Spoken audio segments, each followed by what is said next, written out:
네, 이렇게 만나 뵈서 반갑습니다. 제가 뭐 담당하고 있는 과제 책임자님도 계신 것 같고, 이제 먼 길 이렇게 찾아오시는데 많이 고생 많으신 것 같습니다. 저도 이제 대구에서 직접 찾아왔는데요.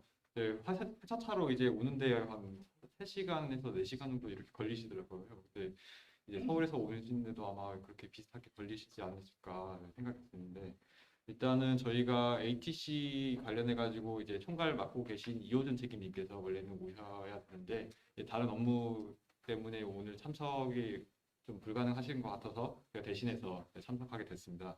저는 이제 지금 KT에서 이제 ATC랑 ATC 플러스 이호준 책임님과 같이 이제 사업 통과를 좀 지원하고 있는 실무자인 강경민 전임연구원이라고 합니다. 만나게 돼서 반갑습니다.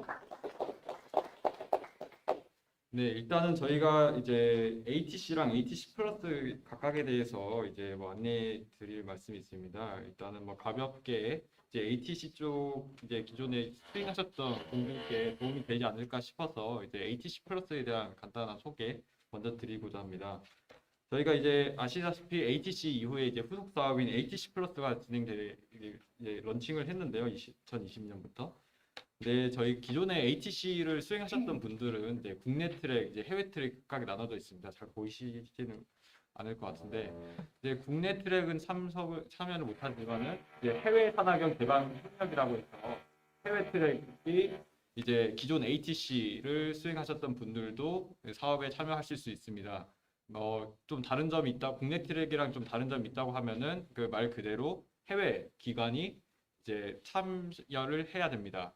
이거는 컨소시엄을 이제 이뤄야 되는 게 있고, 그래서 이제 해외 기관을 이제 모셔오기 위해서 이제 모셔와서 이제 같이 이제 사업을 진행하기 위해서는 이제 좀 사업 특성에 따라서 이제 MOU를 이제 맺어야 됩니다. 사업 신청하기 전에 MOU 맺어야 되는데 이 부분이 있어서 이제 좀 준비하시는데 시간이 좀 걸리실 거라 생각합니다. 뭐 소위 말하면 한국인이라고 해야 될지 모르겠는데 외국인이지만 이제 한국피가 좀 섞이신 분들인 대학 교수님들이랑 같이 많이 하시는 분들이 계시는데 그런 경우는 어떻게 뭐 얘기가 좀 잘 통하셔가지고 이렇게 MOU 금방 하시는 경우도 있지만 실질적으로 이제 사업화를 하고 이제 성과를 내기 위해서는 이제 기업들과 이렇게 맺는 것이 더 좋을 것이라 생각됩니다. 근데 그렇게 되기 위해서는 MOU가 한두 달 만에 이제 만들어지지 않는 경우도 있습니다, 사실. 그래서 이제 미리 안내하는 차원에서 작년부터 해서 이제 전사적으로 이제 메일을 뿌렸었고요. 그래서 작년에는 너무 좀 급하게 말씀드리다 보니까 사실 준비하시는데 좀 시간이 좀 부족하셨을 것 같고 이제 올해 좀 준비하셔가지고 내년에 이제 아마 지원하시는 분들도 계실 것 같아서 일단 말씀드리고자 합니다. 그리고 또한 저희가 올해는 11개 총 45개 중에서 이제 해외 트랙은 이제 올해는 11개 뽑았습니다. 11개 뽑았는데 그 중에서 7개가 이제 기존의 ATC 수행했었던 기업이 선정되고요. 그만큼 이제 ATC 기업 수행하셨던 분들이 또 우수한 역량을 가졌다고 저희는 생각합니다. 그렇기 때문에 저희가 이제 그런 기업들이 저희 해외 트랙에 계속적으로 관심 가져주시고 이제 과제를 수행해 주시는 게 저희 쪽에서는 성과 창출에서도 좋은 기회가 되지 않을까라고 생각하여서 저희가 말씀드리는 거고요. 그리고 이제 11개 뽑았지만 내년에는 13개 지금 예상하고 있습니다. 저희가 사업을 이제 그 규모가 있다 보니까 그 국가로부터 예비 타당성 조사를 받고 나서 통과한 사업이고 그거에 대한 보고서가 있습니다. 이 사업에 대한 전체적인 계략적인 보고서인데 거기에 나와 있는 내용은 이제 매년 두세 개씩 이렇게 늘려나가면서 해외 트랙 비중을 늘려나간다는 내용이 있습니다. 그렇기 때문에 내년에 13개, 그다음 내후년에 15개 뭐 이렇게 뽑을 예정이고 그만큼 이제 해외 트랙을 지원하는 그 과제, 그 지원 기업들이 더 많아졌으면 저희는 하는 바람이 있습니다. 그래서 많은 관심 가져주시면 감사드리겠고요. 만약에 그 이번에 오늘 참여해 주시는 기업들 중에서도 일부는 이제 ATC 플러스 해외 트랙으로 또 지원해 주셔가지고 또 올해 선정된 기관도 있으신 걸로 알고 있습니다. 그분들께는 다시 한번 축하의 말씀드리겠습니다. 그다음 한 가지 다른 점이 있다면은 말씀드릴 게 있다고 하면은 ATC랑 ATC 플러스는 신청 요건이 조금 다릅니다. 이제 ATC 기존 같은 경우에 매출액 제한이 있었지만 이번 ATC 플러스는 매출액 제한은 없습니다. 다만 이제 연구소 말 그대로 연구소 육성하는 사업이기 때문에 그 연구 전담 요원 숫자, 연구 인력에 대한 제한은 있습니다. 이게 어떤 거냐면은 그 기업 부설 연구소 소속되어 있는 연구 인원 리스트를 보시면은 연구 전담 요원이라는 게 있고 연구 보조원, 연구 지원 인력 뭐 이렇게 나눠져 있습니다. 그 중에서 연구 연구 전담 요원 이 숫자가 8인에서 30인 이 사이에 숫자 있는 기업들만 지원할 수 있는 좀 제약 조건이 있습니다. 그래서 그 저희가 예타를 신청할 때 사업을 론칭하기 전에 저희가 안내했던 제안서에는 이제 이 정도 규모에 있는 기업들이 이제 급격한 성장을 이룰 수 있을 거라고 생각했고 지원을 하면 저희가 그래서 이제 8인에서 30인 이렇게 제한이 있는 거고요. 다만 이거는 신청 당시에 그 숫자 제한이고 신청된 이후에 그 이후에 늘어가 나는 거는 저희는 상관없습니다. 오히려 더 좋습니다. 연구소가 육성되는 그런 그 성과이기 때문에 그런 부분은 네, 있고요. 만약에 뭐 30인이 넘어간다 이래도 저희가 뭐 제한이 되니까요. 뭐 31인 이렇게 제한 뭐 기업 부서 연구소의 인원이 이렇게 있다 하시면은 뭐 한 명 정도는 뭐 다른 부서에 이렇게 옮기셔가지고 하는 경우도 있으시더라고요. 예. 그 점 참고하시면 될 것 같고요. 그다음 뭐 ATC에도 아마 R&D 지각도가 있었던 걸로 기억하는데 해외 트랙은 이제 4% 이상이 제한이 있고 그다음 아까 말씀드렸던 MOU 관련된 것도 있고 그 R&D 협력 5년 이상은 아마 기존에 ATC 수행하셨던 분들께서는 이제 좀 오랫동안 연구소가 있었기 때문에 이런 부분은 뭐 문제가 없으실 거라고 생각이 듭니다. 그다음 이번에 작년부터 시행됐던 이제 국연법이 다른 말로는 혁신법이라고도 하는데요. 이 혁신법이 시행되면서 한 가지 좀 그 유념해 주셔야 될 거 있습니다. 해외 트랙이 들어오시게 되면은 기존에는 이제 해외 기관 같은 경우에는 그 참여 기관으로 봤습니다. 참여 기관으로 봐서 이제 과제를 수행하게 되고 저희 전담 기관과 각각의 주관 참여 기관 협약 이렇게 진행했습니다. 그런데 이제 사실상 국연법 시행돼서 작년부터 됐지만 저희가 좀 시행하는데 조금 급격하게 이제 적용하다 보니까 작년에는 그러지 못했고 올해부터는 이제 해외 기관은 참여 기관이 아니고 따로 이제 분리가 됐습니다. 연구개발 좀 약간 생소하실 수도 모르겠는데 연구개발 외기관이 됐습니다.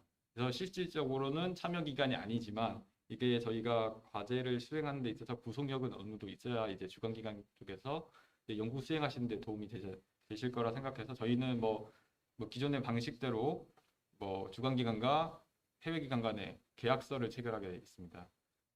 체결하게 돼 있고 다만 이제 그전에는 저희가 협약을 직접 해외기관과 맺어서 가지고 그런 좀 부담이 좀 덜었던 게 있었지만 이번에 좀 부담이 갈 거라 생각됩니다. 그만큼 이제 주관기관과 해외기관의 이제 계약이 중요해졌고 그래서 이제 올해부터는 이제 이런 것들을 전담하고 있는 글로벌 R&D 협력 TF팀이 있습니다. 저희 원내 그 팀과 협업해서 이제 계약 어떻게 작성하는지에 대한 안내도 나갔으니까요. 그 점은 좀 염려 안 하셔도 될 것 같습니다. 그 점 알고 계시면 될 것 같고 그 다음 이제 해외 기관이 이제 이렇게 빠지다 보니까 이 주관 기관의 돈이 됐습니다. 결국에는 이제 실질적인 형태는 주관 기관과 해외 기관의 그 어떻게 보면 연구 용역 형태인 거고 그렇기 때문에 그 해외 기관의 그 돈 정부 출연금은 주관 기관의 연구 활동비는 아니고 이제 국제 공동 그 연구 활동비처럼 이제 세목이 하나 됐습니다. 이제 국제 공동 연구 개발비라고 편성돼 가지고 이제 해외 기관의 돈이 결국엔 주관 기관의 돈이고 주관 기관이 용역을 하는 형태다. 이렇게 알고 계시면 될 것 같습니다. 그다음 이제 HC 플러스 뭐 궁금하신 사항 있으시면 이제 끝에 이제 질의응답 하시면서 이제 문의해 주시면 될 것 같고요. 그다음 이제 HC 플러스 관련해서 저희가 좀 중요하게 안내해 드려야 될 상황이 있어서 이제 제가 찾아봤는데요. 일단 저희가 이게 저희 전략기획서라는 발췌본입니다. 전략기획서 뭐냐면은 저희도 이제 수행자분들께서 과제를 이제 중간평가, 뭐 최종평가 이렇게 받으신 것처럼 이 HC 플러스라는 사업에 대해서도 저희가 사업평가를 받습니다. 그 3년에서 뭐 4년 사이마다 중간평가를 받고 사업이 종료되면 종료평가를 또 받고 또 종료된 이후에서도 한 5년 이후에는 추적평가라는 걸 받게 됩니다.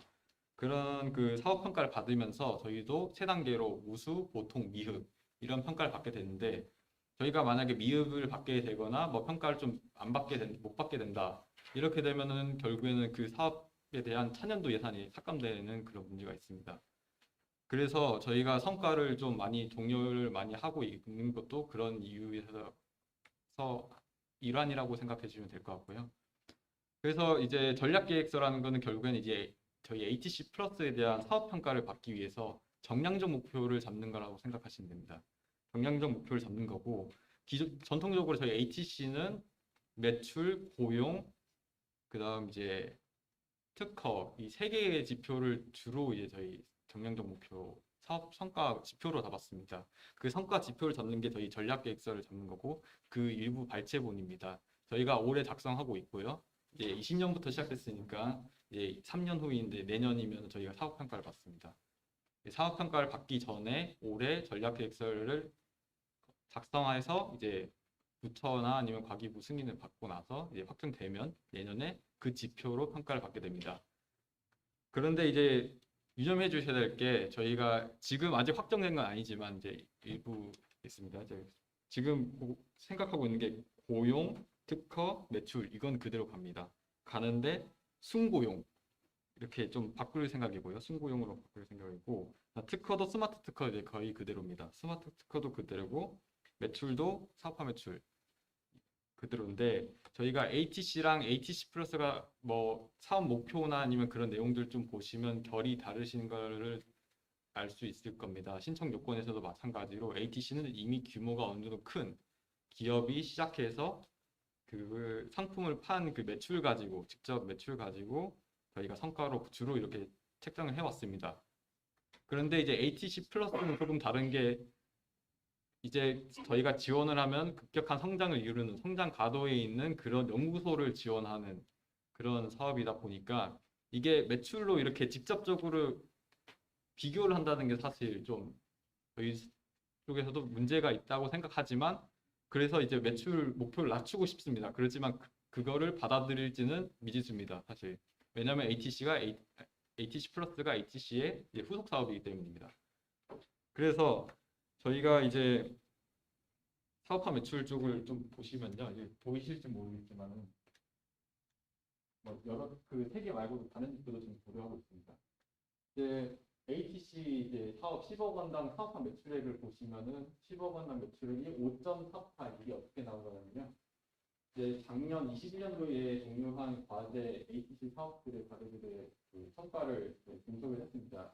그때 사업이 5.48인데 아직 저희가 HTC가 20년도부터 시작해서 아직 사업화 상품까지 나오는데 좀 시간이 걸리는 것도 있지만 아직 저희가 좀 많이 부족한 상황입니다. 보시면은 2020년도에 0.1이고 2021년도에 0.9고 그런데 저희가 지금 최소한 목표를 잡아야 되는 게 5.48에서 코로나19나 아니면 다른 상황들을 고려하더라도 한 0.8, 그러니까 80% 수준까지는 저희가 도달해야 되지 않을까라고 생각하고 있습니다. 그게 첫 목표고요.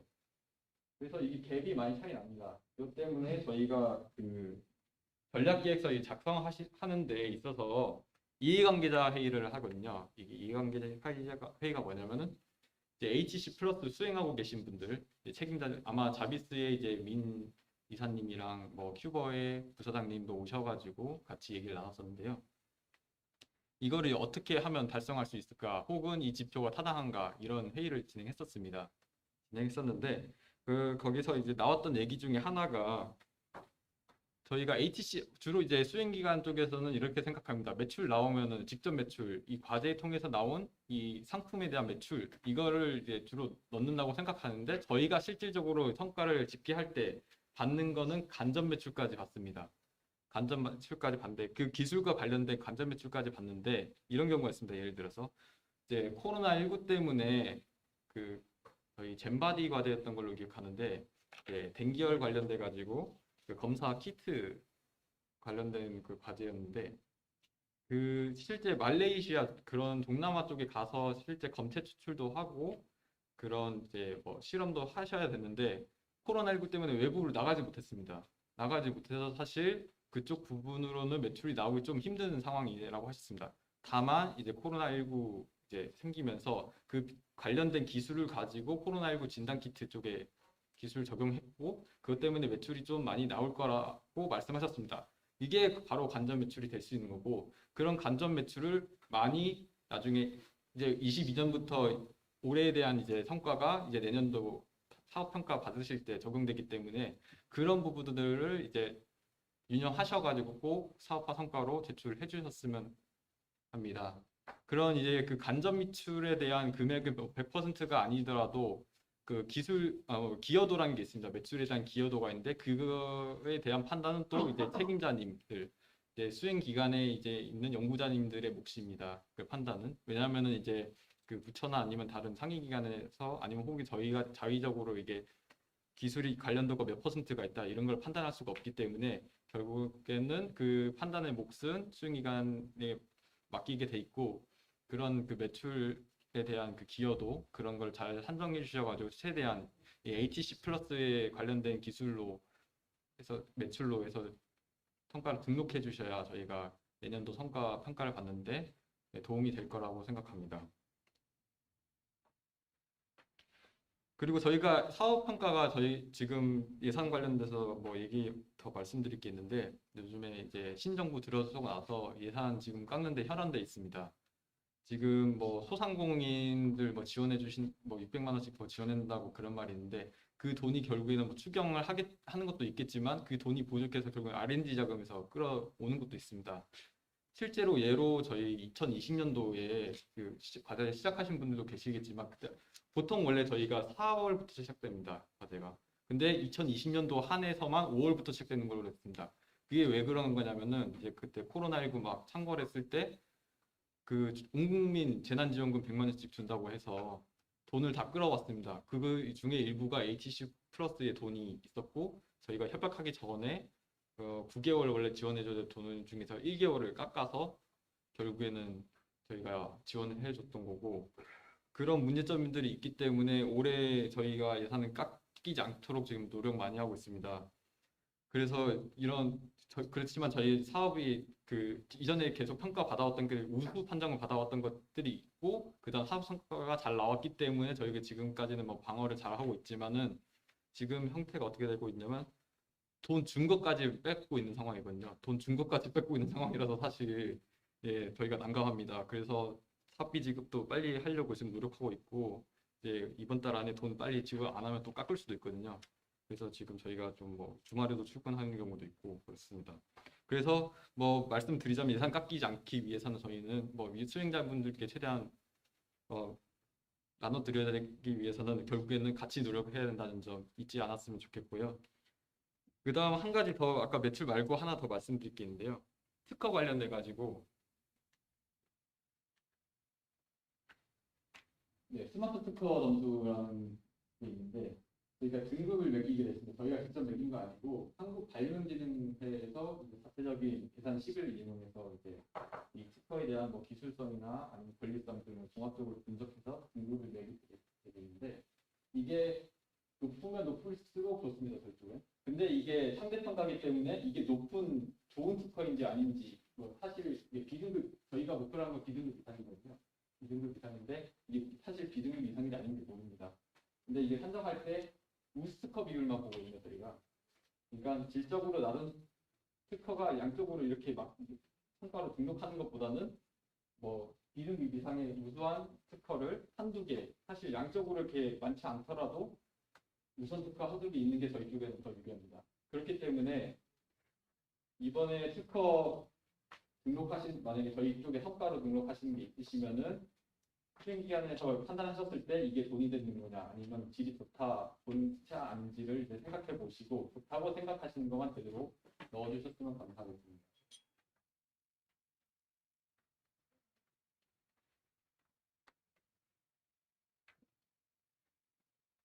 네, 일단 여기까지 이제 저희가 말씀드릴 거는 다 말씀드릴 것 같은데 혹시 여기서 질의사항 있으시면은 네, 부탁드리겠습니다. 그 스마트 스토어 네, 점수만에 관련해서 네네. 저거는 그 주관적으로 판단하는 겁니까? 아니면 계량적으로 기준이 있나요? 계량적으로 판단하는데 그 계량적으로 판단하는 그 식은 공개가 되어 있지 않습니다. 어떻게 보면 그 발명진흥회에 대한 그 내부적인 그런 뭐라고 할까요? 그러니까 예. 그 본인들이 지금 특허를 과제를 통해 특허를 등록을 했으면은 네. 그 등록한 거에 대한 스마트 점수를 반영하는 데 있어서 네. 그 본인이 직접 뭐 비비다, 비비비다 아니면 A다 이렇게 판정을 하는 거야? 아니면 뭐 인용이 됐다든가 아니면 판매가 됐다든가 그 가이드라인이 있었고 거기에 따라서 가중치를 반영해서 점수를 반영하는 거나 일단 제가 알고 있는 걸로는 그 신청하는 분들이 점수를 매기는 건 아니고요. 이미 등록돼 있는 특허 기준이요. 등록돼 있는 특허 기준 가지고 이그 발명진흥회에서 딱 이렇게 정리를 해서 상대 비교를 하고 있는 걸 알고 있습니다. 그 해에 등록된 그 특허 기준. 그렇게 해서 자체적으로 그분들이 판단해서 점수가 나옵니다. 그 사이트에 접속하시면 이미 다 점수가 매겨져 있어요. 아 그래요? 그래서 저희가 뭐 이렇게 뭐 몇 점이다 이렇게 말씀드릴 수 없는 게 그렇고, 그래서 이제 그 책임자님께서 이제 생각하셨을 때 이게 돈이 되냐 아니면 좋은 그 특허냐 이걸 판단하셔가지고 뭐 등록하신 건 상관없는데 저희 쪽 성과로 등록하시는 거는 조금 생각을 해주시고 등록해 주시면 감사하겠습니다.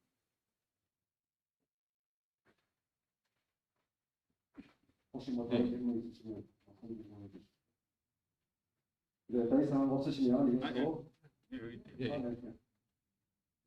지표가 그런 것 같아요. 지표가 사실은 한번 프레임이 잡히면 보통 몇 년간으로 알고 있거든요. 근데 네. 지금 처럼 프레임이 잡는 것 같아요. 네, 맞습니다. 근데 프레임이 잡힌 상태에서는 어떻게 보면 이해하시면 이해하시겠는데 베이스가 높아도 안 돼요. 베이스가 특정 베이스에 돼야 되고 그렇다 너무 낮춰버리면 일 전체를 네, 맞습니다. 예. 감지해버리면 이게 또 신뢰가 문제이기 때문에 네, 어느 맞습니다. 정도 하기가 있는데 지금은 그 프레임을 잡는 시기이기 때문에 아까 전에 말씀하셨던 그 사업화 매출 부분 사업화 매출 부분 이것은 상당히 뭐랄까 좀 심각하게 좀 유념해야 될 것이 이게 그 21년 종료 과제가 5.48로 되어 있지 않습니까? 5.48이고 그것의 80%를 가지고 그 4.39로 이제 그렇게 지표를 했다 그러는데 그 부분 사실 좀 이해하기 힘든 것이 이 11년 종료 과제 같으면 예컨대 뭐 17년, 18년, 19년, 18년, 19년, 20년, 21년 이렇게 보면 18년, 19년, 20년, 21년 각각의 그 사업화 매출이 다르거든요. 네. 그건 우리는 지금 현재 20년, 21년을 지금 하면 결국은 1년 정도밖에 안 지났어요. 그죠? 네, 맞습니다. 예, 그렇기 때문에 2년, 3년, 4년 지난 것을 종합해가지고 하는 것하고 또 다른 거죠. 그래서 이것은 1년 지나고 1년 지나고 채 지나지 않은 그런 것을 비교를 하면 아까 전에 평균이 0.47 나왔거든요. 네네. 그래서 0.47에 가까울 수 있는 논리를 그거는 프레임을 잡을 때 다시 해결을 적극적으로 해야 될 필요가 있다는 생각이 네. 듭니다. 그래서 만약에 지금 뭐 사업 시작한 지 얼마 안 돼가지고 이게 비교하기가 좀 힘든 것도 사실입니다. 그래서 만약에 이번 뭐 내년까지 한 이제 사업화 성과 매출까지는 어떻게 뭐 그런 논리를 펴서 뭐 대응을 할 수 있겠지만은 이 그 다음 중간 평가 받았을 때 또 3년 뒤에 받습니다. 그때는 사실 좀 힘듭니다. 그때까지 이제 끌고 나가기에는 사실 저희가 논리가 부족하기 때문에 어쨌든 저희가 매출을 또 80%로 깎은 것도 있고 사실 그런 것들을. 그리고 아직 확정된 건 아닙니다. 뭐 다음 주 한 목요일이나 금요일쯤에 다시 아마 목요일로 알고 있는데 그때 다시 한번 이해관계자 회의 진행할 거거든요. 그래서 일단은 저희가 최대한 저희 사업 그 성과 지표가 좀 잘 맞춰질 수 있도록 너무 높지도 않고 너무 낮지도 않은 적당한 상태로 맞추도록 노력을 많이 하도록 하겠습니다. 혹시 뭐 다른 의견 있으시면은 그런 논리를 펴는데 예, 말씀해 주시면 저희가 하는데 좀 반영할 예정이거든요. 좀 도움도 많이 될 것 같고요. 혹시 뭐 아까 먼저 마이크 드신 회원님 아까 그 초반에 HC 플러스자 그 자격 요건, 지원 요건 아, 중에 네네. R&D 4%라고 네, 맞습니다. 보통 이제 R&D라는 게 경상개발비인데 회계상 네. 경상개발비는 개발은 했으나 아직 매출 발생이 안 되는 비용성으로 보는 거죠. 나중에 처리하고요. 근데 이게 일률적으로 매출 기부 상관없이 4%를 잡아버리면 좀 높습니다. 예. 이게 상용화를 해서 매출 발생을 하면 오히려 그 경상개발비가 안 잡히죠. 제 의견으로는 매출 규모에 따른 비율이 좀 있어야 될 것 같습니다. 왜냐하면 작은 매출인 규모에서 경상개발비를 뭐 10억 쓰면 뭐 그게 4, 5% 됐다 치면 근데 그 회사보다 매출 규모가 상호화가 빨리 돼서 굉장히 높게 올라가 있는 그런 회사들 경우에는 4% 4% 이상 나오는 건 거의 불가능하거든요. 네, 맞습니다. 그래서 이제 그런 성장성이 아주 오히려 더 좋은 기업들이 R&D 비용이 못 맞춰서 아예 여건 자체가 못 맞추는 상황이 있을 수 있을 것 같습니다. 그래서 매출 규모별로 좀 R&D 비용이 차등되면 네, 안 그래도 그 유성길 사무님께서 말씀하신 것 같이 저희 내부에서도 그런 의견이 나왔었습니다. 올해 이제 그 저희가 신규평가 진행하면서 느꼈던 게 매출 되게 높은 그 바이오 쪽의 기업이었던 걸로 기억하는데 저희가 좀 내부적으로 이런 과제고 규모면 들어왔으면 좋겠다라고 생각했는데 사실 되게 안타깝게 4%가 조금 미달했습니다. 그래서 사실 HC처럼 저희가 뭐 매출 규모에 따라서 약간 집약도를 좀 바꾸던가 아니면 규모가 있으면은 집약도가 좀 낮더라도 들어올 수 있는 그런 걸 마련하면 어떨까라는 내용이 잠깐 나왔었고요. 그래서 아마 이번에 공고 내기 전에는 저희 부처의 사무관님과 논의해가지고 이 부분이 반영될 수 있도록 노력해 보도록 하겠습니다. 네, 좋은 의견 감사드리고요. 혹시 뭐 다른 의견 있으시면 예. 그 사업한 매출을 이제 그 지표를 내라고 제가 계획을 나가봤는데 네, 아마 HC협회 통해서 갔을 거라고. 이 같은 경우는 이제 이게 개발 기간을 가지고 3년으로 잡고 지금 2년차 들어가고 있거든요. 네네. 사실 이게 개발이 끝나는 문제가 아니기 때문에 사업화 매출을 사실 상당히 어려운 부분이 많습니다. 네. 그런 경우에는 어느 정도로 사용이 되는 거죠? 이거 어떻게 보면 그 기여도를 말씀하시는 거죠, 지금? 기여도 매출이 일단 이제 생길 기여도가 생길 건데 네. 뭐 반전 매출 같은 경우는 뭐 국제 수준의 일부를 이용해서 할 수는 있겠지만 네네. 사실 직접 매출은 생기기가 힘든 그렇죠. 예, 맞습니다. 예. 그런 경우는 어떻게 사실 기여도 산정은 사실 기준이 없습니다. 그래서 최대한 높게 잡아주시면 저희는 좋을 것 같고요, 사실. 예. 그럴 것 같고. 근데 이제 너무 높으면 조금 약간 그럴 수도 있긴 한데 뭐 100%만 아니면은 사실 문제가 되지 않아요. 왜냐면 저희가 실질적으로 받는 건 그 확인서거든요, 매출 기여도에 대한 확인서고 그게 도장 찍혀 있으면 사실 부처나 아니면 다른 곳에서 뭐라 말하기는 좀 어렵습니다. 그러니까 좀 합리적인 범위 안에서 최대한 끌어올려서 제출해 주시면 감사드리겠습니다. 근데 아무래도 제가 이해하기로는 지금 우리가 새로운 프레임을 잡는 시기이기 때문에 예, 예. 실제로 실질치 나올 때는 간접 매출을 하는 부분이 스트레스가 은하지 않으면 도움이 되는 것인데 네, 맞습니다. 기준을 만든 시점에서 예컨대 이게 이제 만약 이 기준이 이 종료 시점으로 기준이 바뀌어버리면 문제가 없어요.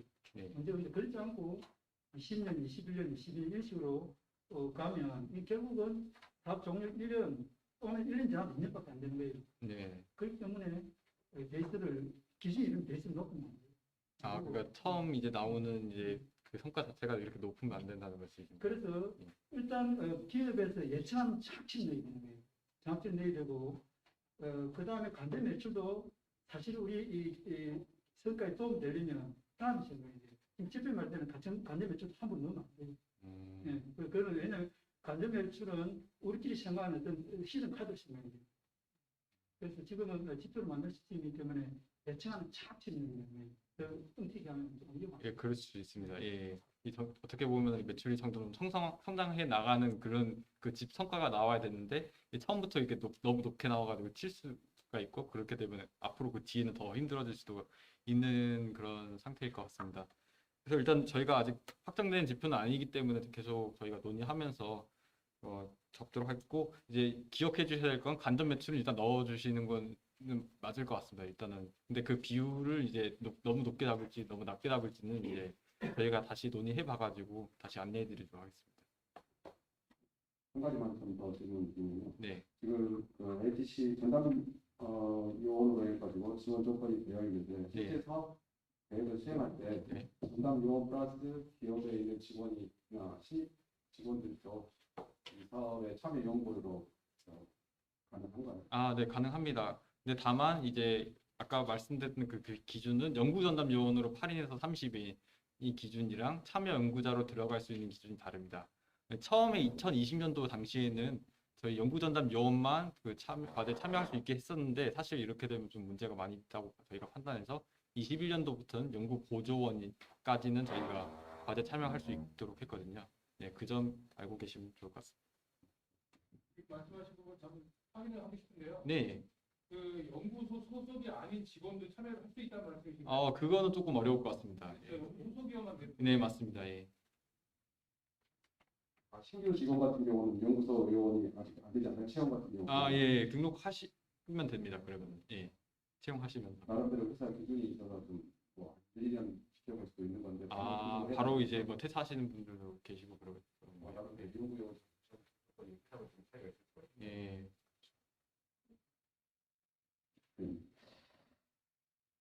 그리고 혹시 더 이상 뭐 질문 없으시면 이걸로 마치도록 하겠습니다.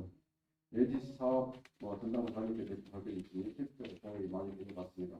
발표 주제 외에도 관련해서 문제가 있으시면 쉬는 시간을 통해 가지고 인사 나눠주시면 좋을 것 같습니다.